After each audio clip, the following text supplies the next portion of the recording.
Olá pessoal, sejam bem-vindos ao programa Canadá no Ar. Tudo bem, Michele? Tudo bom, Bittar? Tudo bom, pessoal de casa?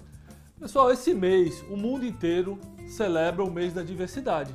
Nós vamos conversar muito neste programa sobre esse assunto, temos vários convidados especiais para vocês. Bittar, uma dessas convidadas é a Maria Clara Sena, ela que é a primeira trans-refugiada brasileira aqui no Canadá, e ela vai falar um pouco sobre o preconceito que sofreu tanto lá no Brasil quanto aqui no Canadá, Bittar. Muito difícil mesmo. No quadro Mude Sua Mente, Jonathan Monteiro vai falar sobre qual é o nosso papel para combater a homofobia. A gente vai falar também, Bittar, sobre o bilinguismo infantil. A gente convidou uma professora chamada Paula Amaral, que ela vai ensinar como você que é mãe e pai pode ensinar seus filhos a falar as duas línguas sem precisar esquecer do pessoal que está lá no Brasil, Bittar. Isso direto da Austrália, né? Sim, sim. No quadro Minuto de Fé, o coordenador de um centro espírita aqui de Toronto vai nos falar sobre você ama o seu semelhante exatamente como ele é?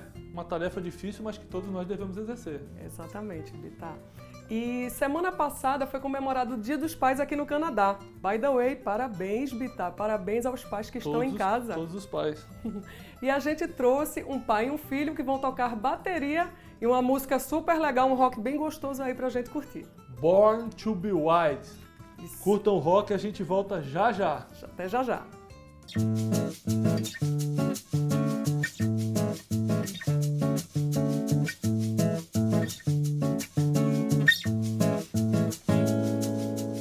Nesse mês de junho está sendo celebrado no mundo inteiro o mês da diversidade. E existe uma sigla que antes nós conhecíamos como LGBT, que vem mudando no decorrer dos anos, adicionando novos gêneros a ela. E hoje nós convidamos o Rafael Torres, que é do Comitê de AIDS de Toronto, para nos explicar um pouco mais sobre o assunto.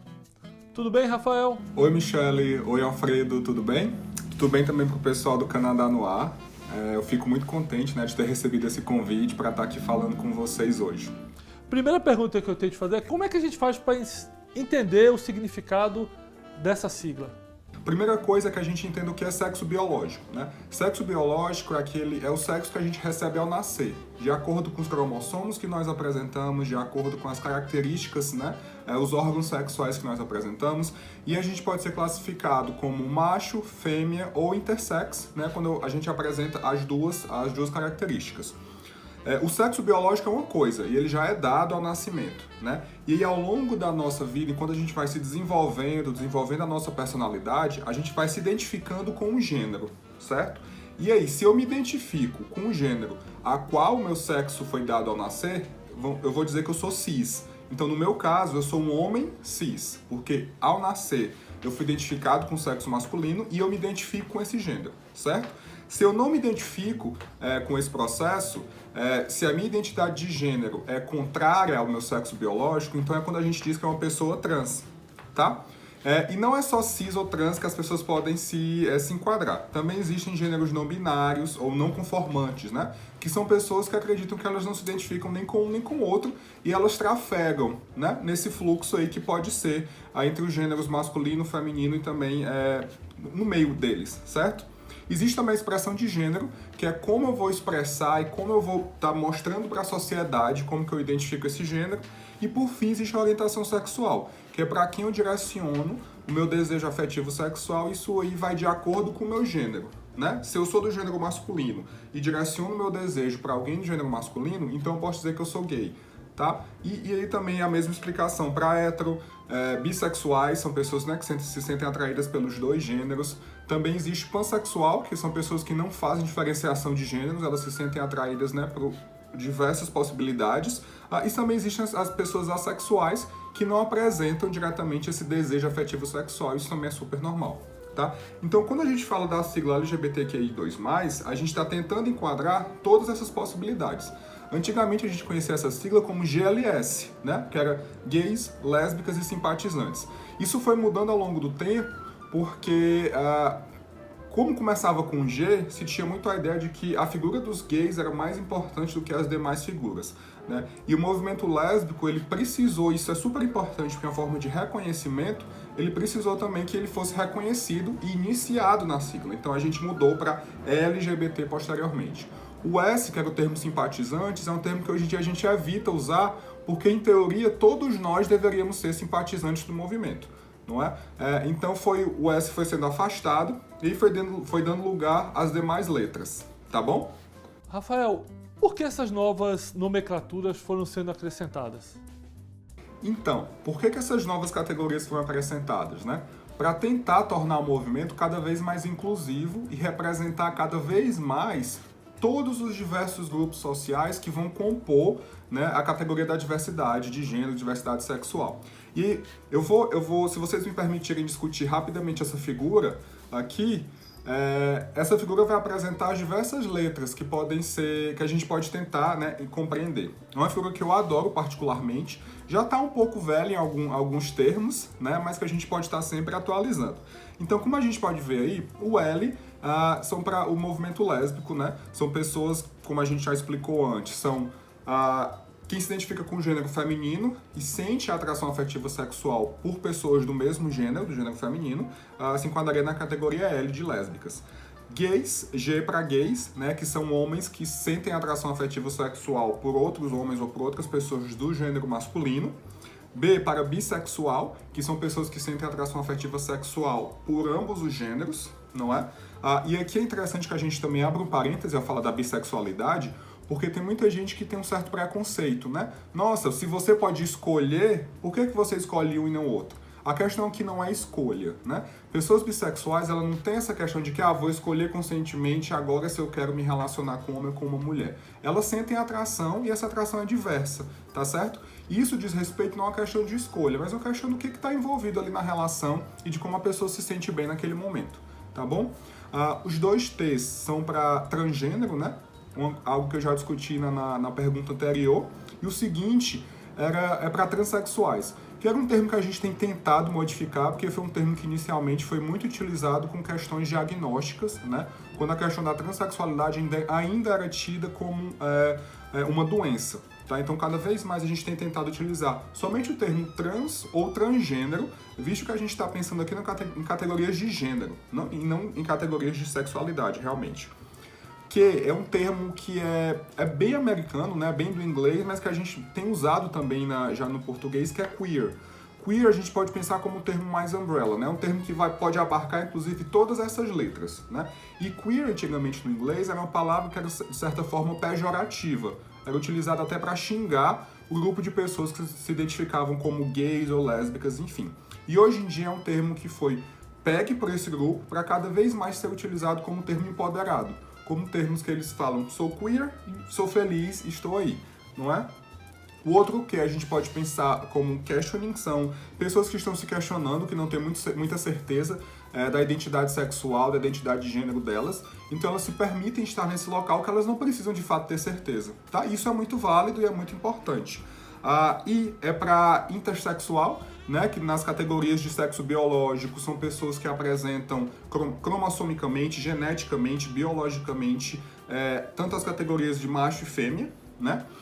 A para ally, ou em português a gente poderia traduzir como simpatizantes, que é aquele termo que eu já falei que é um pouco questionável, visto que em teoria todos nós deveríamos aceitar, né, essa diversidade que existe, mas é super importante que a gente possa ser ally e realmente apoiar todo mundo.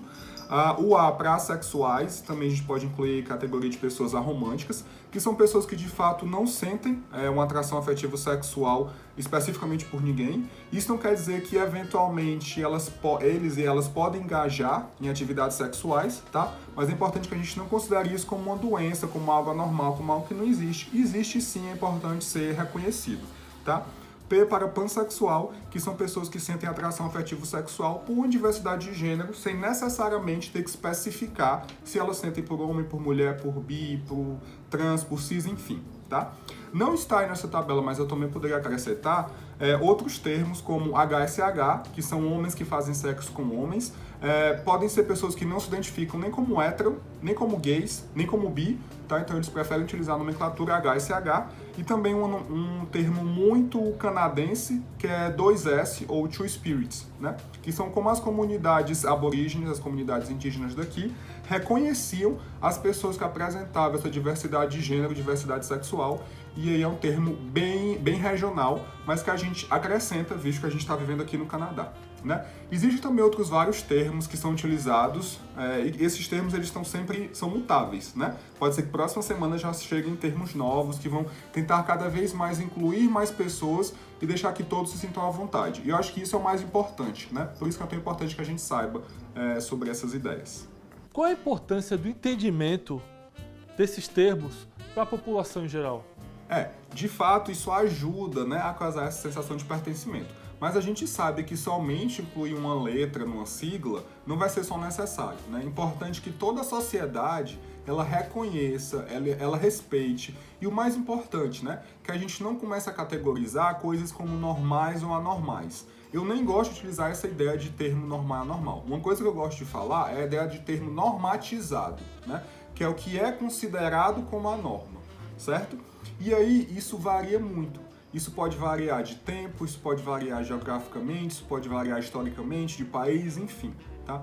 Então é muito importante que cada vez mais a gente possa ter ações como essa, por exemplo, né? De que eu possa estar aqui discutindo sobre isso e tentando educar todo mundo. E assim, eu sei que não é obrigatório que todo mundo saiba de tudo, por isso que a educação é tão importante. Né? E quando a gente se educa, quando a gente é informado, né, é mais difícil a gente cometer alguns erros e é mais fácil até da gente aceitar. E quando a gente sentir um estranhamento diante de algo novo, diante de algo que é diferente, se eu me educo, se eu sei o que é aquilo, fica mais fácil até de eu explicar para mim mesmo, para a nossa mente, né, como é que a gente entende aquilo. E assim, eu espero que cada vez mais a sociedade ela possa ser mais diversa, ela possa aceitar cada vez mais essa diversidade de gênero, diversidade sexual que existe. Diversidade cultural também, né? Porque eu acho que o mundo é mais bonito quando ele é diverso, tá bom? Então, Michele, Alfredo, pessoal do Canadá Noir, muito obrigado. Tá? Eu fico muito contente mais uma vez de ter estado aqui com vocês. Espero que isso tenha sido um momento importante para todo mundo, tá bom? Tchau, tchau! Obrigada, Rafael. Tenho certeza que ficou bem claro para o pessoal de casa o que quer dizer cada um. E também, Bita, a gente não precisa estar preocupado em decorar tudo isso, né? Eu acho que quando você tem respeito e pergunta às pessoas o que fazer, se você tem alguma dúvida, é o melhor caminho. Exatamente. Além de sigla, todos nós somos seres humanos. Não é isso, Michele? A gente vai falar agora com a Maria Clara Sena. Ela que é ativista pernambucana, ela trabalhou por muitos anos no Mecanismo, que é um órgão da ONU que luta pelos direitos humanos dos travestis dentro dos presídios. Ela também ganhou o Prêmio Cláudia em 2016 pelo ativismo que ela fazia lá em Pernambuco. Clara, a gente está muito feliz em ter você aqui. O que é que você sofreu de preconceito, não só no Brasil, como aqui no Canadá? Explica pra gente.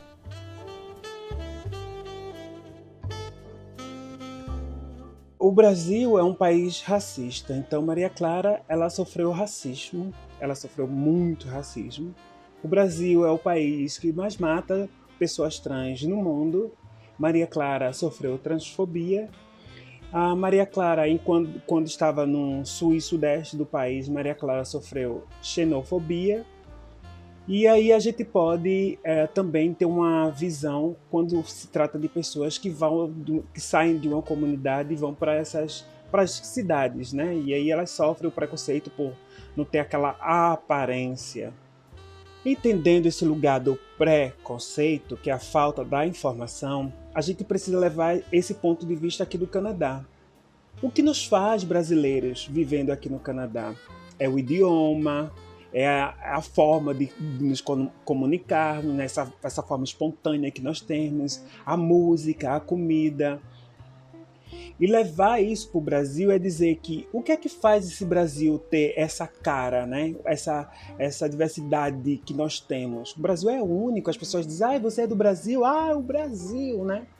E que tal a gente experimentar, entender que o outro não é uma ameaça, o outro é o que nos soma a deixar o Brasil com essa cara, que juntos podemos tornar o Brasil uma potência, como diversas músicas dizem, né? Nós não temos terremotos, nós não temos furacão, temos um clima que é favorável. E que tal ser favorável para todo mundo?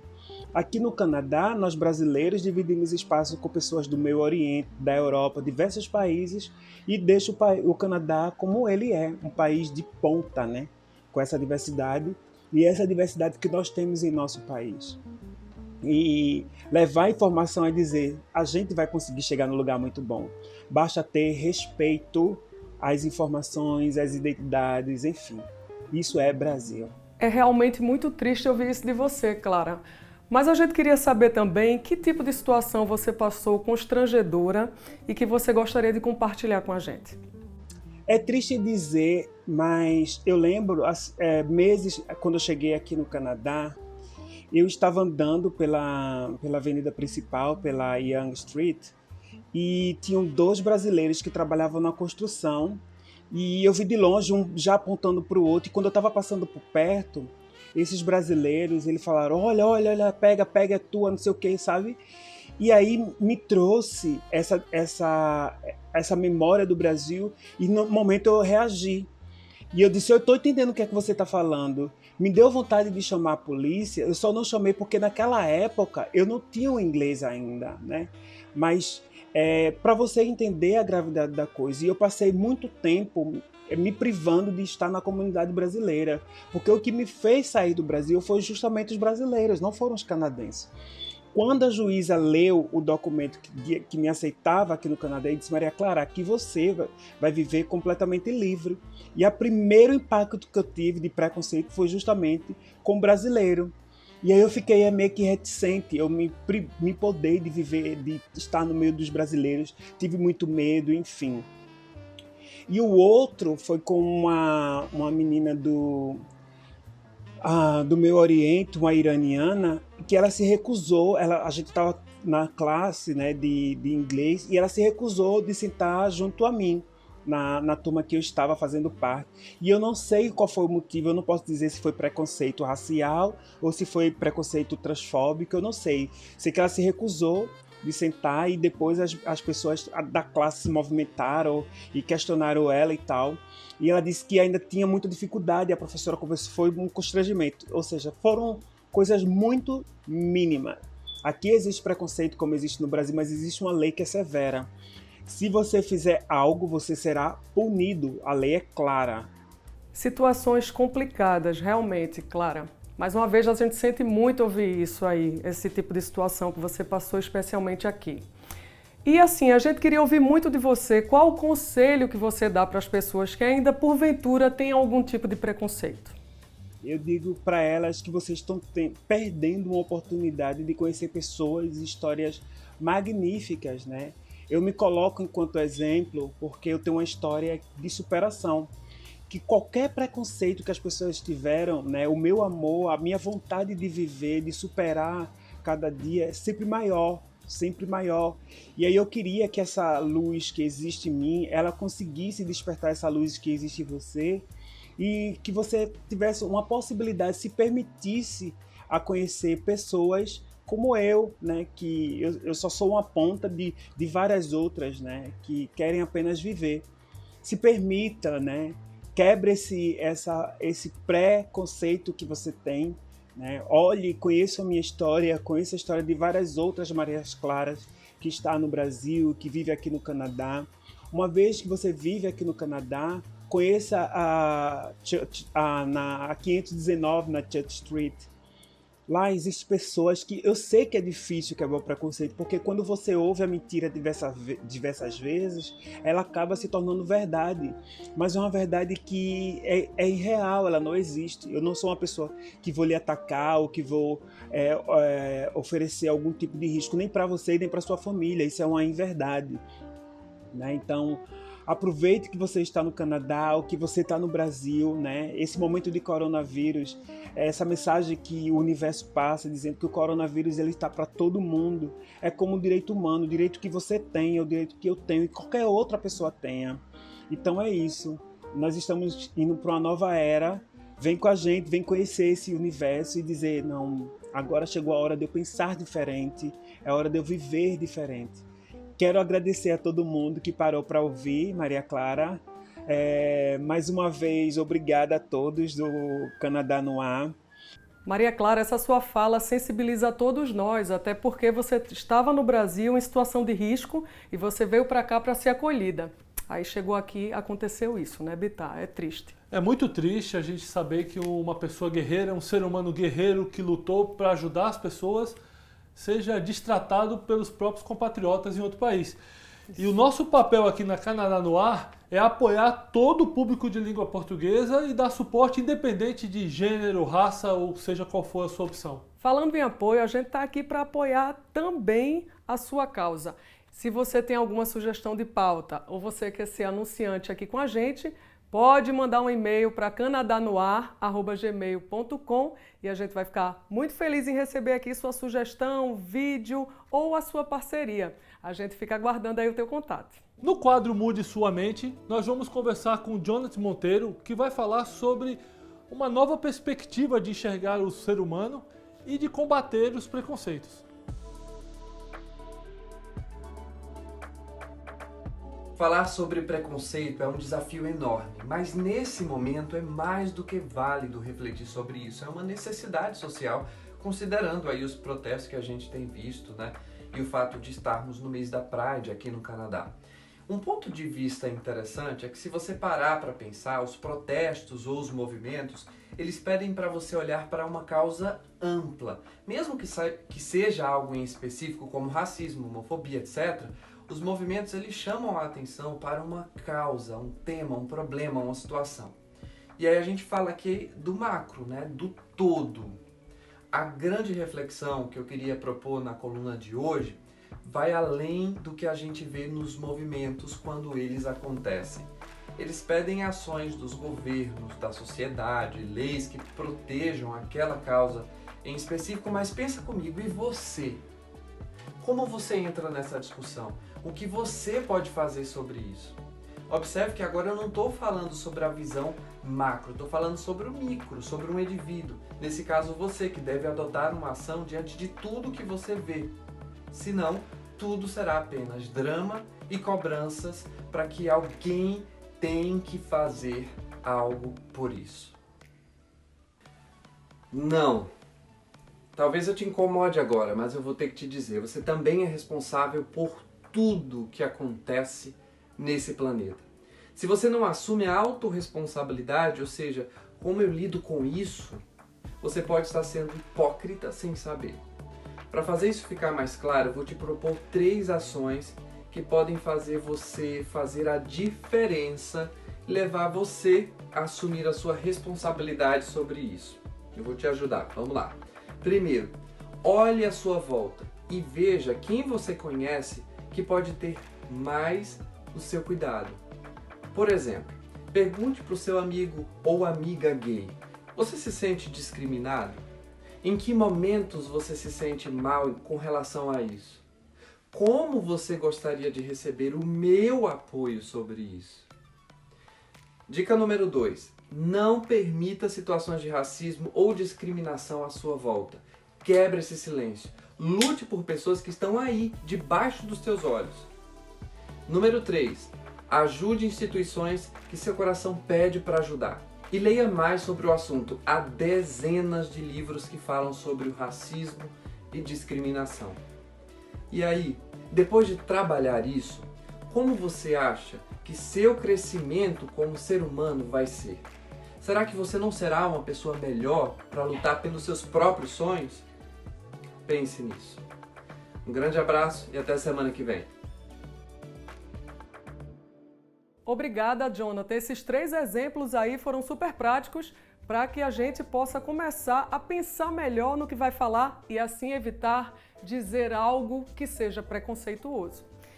E agora a gente vai falar com a Paula Amaral, ela que é professora e fala diretamente da Austrália.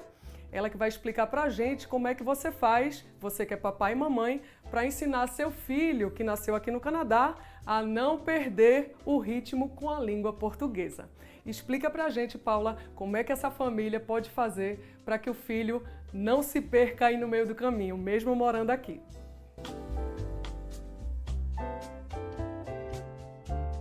Olá, Alfredo, Michele, telespectadores do programa Canadá no Ar. Então, para fazer com que o seu filho goste de falar, né, a língua da sua família, você tem que falar com ele desde pequenininho. Então, desde a barriga, desde bebê.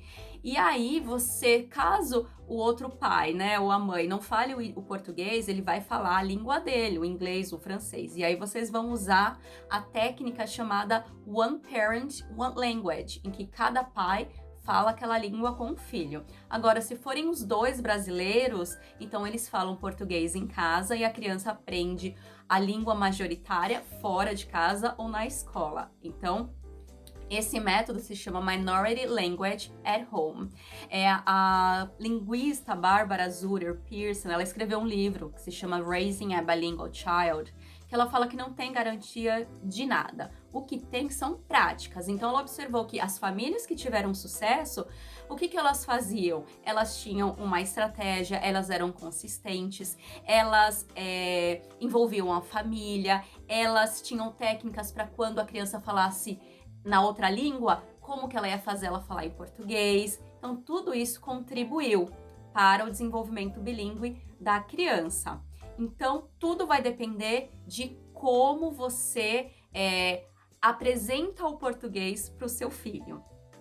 Também eu quero fazer um convite. Tá acontecendo no meu Instagram essa semana um evento gratuito onde eu falo sobre isso e tudo mais sobre bilinguismo infantil. Vocês aí do Canadá estão convidados. Obrigada pela oportunidade. E agora no quadro Minuto de Fé, nós vamos conversar com o Sobek Rebelo, que é um dos coordenadores e fundador de um centro espírita aqui em Toronto. E ele vai abordar o tema de como amar o semelhante exatamente do jeito que ele é. É sempre bom lembrar que o quadro Minuto de Fé é focado para mandar mensagem de esperança para vocês. Se você é de qualquer religião e quiser enviar uma mensagem, nós seremos muito gratos e mostraremos sua mensagem aqui no programa. Quando nós olhamos para trás na história da humanidade, nós vamos sempre encontrar dores, brigas, guerras, tudo porque nós temos dentro de nós impregnado o direito de posse, o direito da força. Esquecemos que o nosso Criador, que nos ama, que nos colocou neste planeta de provas e expiações, para nos amarmos uns aos outros, para nos entendermos amoravelmente. Mas ainda persiste dentro de nós a desigualdade e não a igualdade, como pede o nosso Criador. Jesus nos diz na Escritura, ou na própria prece ou oração, como queiram, do Pai Nosso, amar o próximo como a si mesmo. Parece difícil de fazer isto. Por quê? Porque o orgulho que está dentro de nós é muito forte e precisamos mudar isto. E as dores vêm exatamente como esta agora que nós estamos passando, para fazermos uma reflexão daquilo que somos, daquilo que queremos e daquilo que podemos ser. Então este momento é um momento para nós fazermos essa reflexão e pensarmos que Deus nos ama do jeito que somos. E sendo assim, devemos refletir e voltar os nossos olhos para o nosso irmão mais próximos e amá-lo da forma que ele é. Obrigada, Sobek. Essa sua mensagem aquece o coração da gente de esperança e em sermos uma humanidade cada vez melhor. Eu acredito muito nisso. E agora a gente vai ver pai e filho tocando bateria. Que negócio bacana é esse, Bittar? Tocando bateria. Pois é, eles vão tocar em homenagem ao Dia dos Pais, a música Born to be Wild, que também tem tudo a ver com o tema que nós abordamos hoje, porque foi um clássico do rock que ajudou a combater as barreiras, os preconceitos nos anos 70. E eu gostaria de deixar o recado que o Nick está tocando bem melhor do que o Thiago. Ah, eu não diria isso, Bittar. Sim, o filho superando o pai, o aluno superando o mestre. Pessoal, A Gênesis 360 é que transmite o programa Canadá no Ar. Nós estamos todas as quintas-feiras, às 7 horas, e aguardamos você. Com certeza, Bittar. Até a próxima semana, pessoal. Bye, Michele. Bye. Até a próxima. Até a próxima. Tchau, tchau. Tchau, tchau.